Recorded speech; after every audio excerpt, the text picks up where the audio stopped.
जाफरी साहब, हमें ये बताइए कि अलखदमत फाउंडेशन हम देखते हैं पाकिस्तान में खदमत का एक मोतबर नाम है, तो हमें ये बताइएगा कि जब ये शुरू हुआ तो क्या मिशन लेकर आप लोग चले थे, क्या मकसद था? जी, बुनियादी तौर पर तो अभी आपसे ये बात हो रही थी इंट्रो से पहले जी कि अलखदमत हमारे मुआशरे का एक अक्स है। यानी इस मुआशरे के मुतालिक हम बहुत शिकायत करते हैं और ज़ाहिर बात है कुछ महरूमियाँ भी यकीन पाई जाती हैं, लेकिन सच्ची बात तो ये है अलखदमत और इस तरह के इदारे हमें इस मुआशरे पर हमारे यकीन और एतमाद में इजाफ़ा करते हैं। और एक तरफ जो है कि ज़ाहिर है कि हमारे यहाँ एक अलमिया या मसला ये है कि चूँकि हुकूमतों की कारकर्दगी उस तरह नहीं है तो हमें समाजी लेवल पर या सोसाइटल लेवल पर काम करने की ज़रूरत है। तो अलखदमत एक ऐसा यानी पाकिस्तान का चेहरा है कि जब भी कोई मुश्किल हो, आफात हो, आजमाइश हो, तो अलखदमत पाकिस्तानियों की नुमाइंदगी करते हुए अपने किरदार को अदा करती है। और सच्ची बात तो ये कि ये उन सब लोगों का एतमाद और मोहब्बत है कि जो हम तक पहुँची है और फिर हम आगे डिलीवर करने की कोशिश कर रहे हैं। अच्छा सर, बताइएगा कि जैसा कि हमने देखा कि गज़ा में जिस तरह से बर्बरियत का सिलसिला जारी था, अब तो जंग बंदी के मरहले जारी हैं वहाँ पर। अलखदमत फाउंडेशन वहाँ भी काफ़ी मुतहरिक था, इस बारे में बताइएगा कि वहाँ पर क्या क्या सरगर्मियाँ अता की? जी, 15 महीने हो गए इस जंग को, तो अक्टूबर 2023 से अलखदमत वहाँ मौजूद है। यानी जिस महीने अक्टूबर में जंग शुरू हुई है तो अलखदमत चूँकि पहले उस इलाके में काम कर रही थी और आज 15 महीने हैं, हम पूरे एतमाद से अल्हम्दुलिल्लाह हमारी टीम वहाँ मौजूद है। हम ना सिर्फ जो है कि गज़ा के अंदर काम कर रहे हैं बल्कि मिस्र और उर्दन दोनों जगह से काम कर रहे हैं। अच्छा, इसके अलावा जो महाजरीन किसी भी वजह से निकलने में कामयाब हो सके, गज़ा में ज़ाहिर बमबारी है और बहुत बुरे हालात हैं, तो हमने उनको तुर्की में अंदर, जॉर्डन में, इसी तरीके से मिस्र में, जो है कि लेबनान में और इवन पाकिस्तान में। यानी इस आपको जानकर खुशी होगी कि इस वक्त 200 से ज़्यादा तलबा और तालिबात जो गज़ा के हैं वो इस वक्त अलखदमत के ताउन से पाकिस्तान में तालीम हासिल कर रहे हैं, उसमें मेडिकल के बच्चे क्या बात है। अच्छा जाफरी साहब, हमें ये भी बता दीजिएगा, अगर हम पाकिस्तान की बात कर लें तो इस पर करंटली कौन से फलाही शोबों में आप खदमात जो हैं वो दे रहे हैं और कौन कौन से जो प्रोजेक्ट्स हैं अलखदमत के जो चल रहे हैं इस वक्त पाकिस्तान? अच्छा, ज़ल्ज़ला, सैलाब और कोरोना या अफ़गानिस्तान और तुर्किया की वजह से अलखदमत का जो डिज़ास्टर का पहलू बहुत गालिब है, उसमें कोई शक नहीं है। लेकिन मैं आपको ये बताना चाहूँगा कि अलखदमत के मुस्तकिल 8 प्रोजेक्ट्स हैं, जिसमें बनो काबिल से लेकर अपने नौजवान तलबा और तालिबात को पाँव पर खड़ा करना IT ट्रेनिंग के ज़रिए, हमारा वाश प्रोग्राम है कि जो हम साफ़ पानी के मंसूबे पूरे पाकिस्तान में लेकर जा रहे हैं, फिल्ट्रेशन प्लांट से लेकर और जो है कि अब यानी जिसे कहते हैं कि हैंड पम्प तक। इसी तरीके से हमारा एजुकेशन है, हम तकरीबन 1334 बच्चों और बच्चियों को माहाना वज़ाइफ दे रहे हैं। हमारा सालाना बजट जो है कि 10 करोड़ का है। इसी तरीके से पाकिस्तान की एक बड़ी तंजीम है अलखदमत कि जो 32,000 यतीम बच्चों को उनकी माओं की किफ़ालत कर रही है और तकरीबन जो है कि 3.5 अरब सालाना का बजट है हमारा। तो गोया हमारे मुस्तकिल प्रोजेक्ट भी हैं, यानी डिज़ास्टर बिलाशुबा अपनी जगह पर है, लेकिन तालीम का, सेहत का, कम्युनिटी सर्विस यानी मसाजिद की तामीर से लेकर ट्रांसजेंडर तक, यानी ख्वाजा सरा, इसी तरीके से अपना ये हमारी हिंदू कम्युनिटी यहाँ मौजूद है, क्रिश्चियन कम्युनिटी मौजूद है, उनके मजहबी जो अय्याम के मौके पर उनके साथ ताउन करना। तो गोया अलखदमत एक डिज़ास्टर में काम करी, लेकिन उसके साथ साथ इसके तालीम और सेहत के और कम्युनिटी सर्विस के मंसूबे मौजूद। अच्छा सर, बताइएगा कि फलाही सरगर्मी का सिलसिला तो जारी है, आप लोग बहुत अच्छा और बेहतरीन काम कर रहे हैं और जहाँ भी उज़ैर हम देखते हैं कि कोई कुदरती आफात आती है तो अलखदमत फाउंडेशन सबसे आगे होती है। ये कहिएगा कि हुकूमत से आप किस तरह की मुआवनत चाहते हैं कि हुकूमत आपको वो सपोर्ट फराहम करे ताकि बेहतर से बेहतरीन काम हो सके? मेरे पास जितना बड़ा चैलेंज पाकिस्तान में है, चाहे वो तालीम का हो या सेहत का हो, यानी वो अकेली हुकूमत के लिए ओहदा बनाना मुमकिन नहीं। हम अच्छी तरह जानते हैं इस वक्त जो हमारी मईशत की सूरत हाल है, तो ज़ाहिर बात है इस वक्त ज़रूरत इस चीज़ की है कि जो इस तरह के इदारे हैं उनको हुकूमती सतह पर न सिर्फ उसका एतराफ़ किया जाए। मैं इस बात पर इसको तस्लीम करता हूँ कि हम गज़ा के अंदर जो काम कर रहे हैं उसमें हुकूमत और हुकूमती इदारों बिलखुसूस NDMA का हमें पूरी तरह ताउन हासिल है। इसी तरह पाकिस्तान में वॉलंटियर्स के अंदर जो है कि आफात से बचाव के लिए हम 1122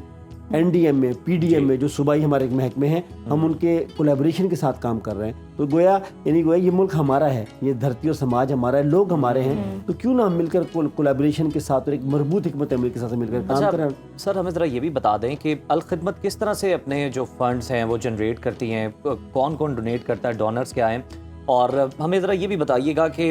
आगे चलकर अगर कोई शख्स आपसे रब्ता करना चाहे, आपके सफ़र में साथ देना चाहे, अतिया देना चाहे, कोई डोनेशन देना चाहे, तो वो किस तरह अलखदमत से रब्ता कर सकते हैं? देखिए, अलखदमत चूँकि पाकिस्तान के तमाम इदारों से जो कि मंजूर शुदा है, आप बहुत आसानी से इसको एक्सेस कर सकते हैं। یعنی الخدمت کا ہمارا alkhidmat.org، یہ بہت سادہ سا ہمارا جو ہے کہ پہچان ہے، آپ اس پر لاگ ان کریں، آپ کو پوری تفصیل مل جائے گی۔ اچھا، ہمارے اس وقت 150 شہروں کے اندر ہمارے دفاتر موجود ہیں، ہمارے 9 ریجنز موجود ہیں، ہمارے اس وقت جو ہے کہ والنٹیئر کی بڑی تعداد ہے۔ ہم اگلے چند سالوں میں 1 ملین والنٹیئر طلبہ اور طالبات کو جو ہے اس اٹیچ کرنا چاہتے ہیں، تو گویا انفرادی طور پر بھی آپ ڈونیشن دے سکتے ہیں۔ اچھا، جو ادارے ہیں ہمارے، میں سمجھتا ہوں کہ یہ جو آپ کام کر رہے ہیں یہ بھی کسی ڈونیشن سے کم نہیں ہے کہ آپ ایک لوگوں کے اندر ہمیں کنیکٹیوٹی فراہم کر رہے ہیں، تو گویا یعنی ان کائنڈ کبھی کبھی تو یہ لگتا ہے کہ پیسے زیادہ جو ہے کہ ہمیں اس چیز کی ضرورت ہے، اور میں ہمیشہ یہ کہتا ہوں کہ ہمیں ڈونر کی ضرورت نہیں ہے، ہمیں اونرز کی ضرورت ہے کہ جو اس کام کو اون کریں۔ تو انشاءاللہ جب آپ اون کریں گے تو آپ کا وقت بھی ہمیں ملے گا، آپ کا سرمایہ بھی ہمیں ملے گا۔ اچھا سر، اگر ہم الخدمت فاؤنڈیشن کی بات کریں تو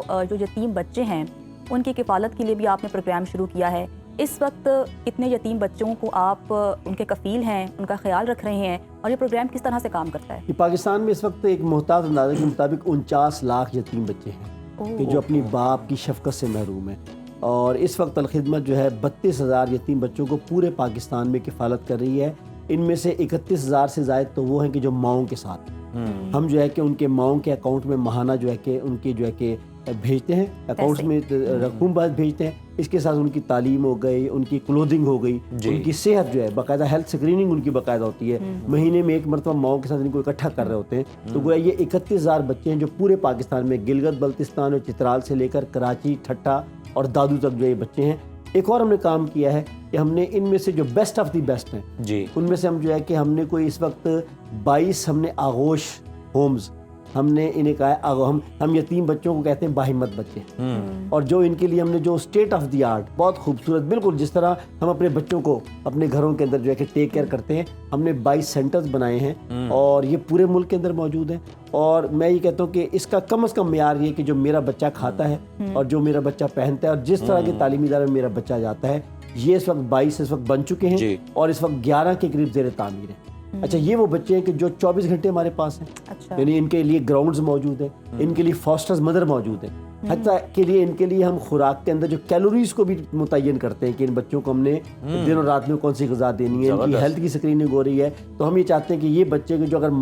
باپ کی شفقت سے محروم ہیں، ان کو گھر میں کوئی ایسا ماحول نہیں ملا، تو سماج، معاشرہ اور ہم سب مل کر وہ لوگ کہ جن کے پاس کچھ ہے، ہم ان کو ساتھ لے کر جو ہے، تو یہ اس وقت ہمارے پاس 2200 بچے ہیں کہ جو پورے پاکستان میں جو آغوش ہوم میں یعنی ہم نے رکھا ہے کہ اس وقت بڑا زبردست کام ہے۔ سر ذرا یہ بھی بتائیے کہ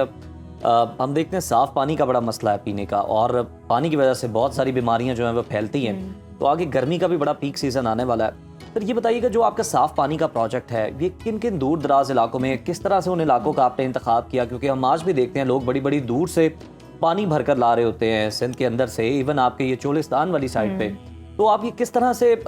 شارٹ لسٹ کرتے ہیں ان ایریاز کو اور پھر وہاں پر یہ کام کرتے ہیں؟ دیکھیے، یہ مبالغہ نہیں ہے، کسی نے دانشور نے بہت ٹھیک لکھا ہے کہ اب اگلی آنے والی جنگیں پانی پر ہوں گی، پانی پر ہوں گی، میٹھا پانی۔ اور آپ کو پتہ ہے کہ ہم جس لاہور شہر میں رہ رہے ہیں، ایک زمانے میں یہ پانی کتنا نیچے تھا اور اب واٹر لیول کہاں چلا گیا۔ دوسری بات یہ ہے کہ اس وقت جو ہے کہ ایک محتاط اندازے کے مطابق بیماریوں کی سب سے بڑی وجہ واٹر باؤنڈ ڈیزیز نے، کہ ہم جو پانی ٹیپ واٹر استعمال کر رہے ہیں اس سے جو بیماریاں آ رہی ہیں، جس میں سب سے بڑھ کر ہیپاٹائٹس،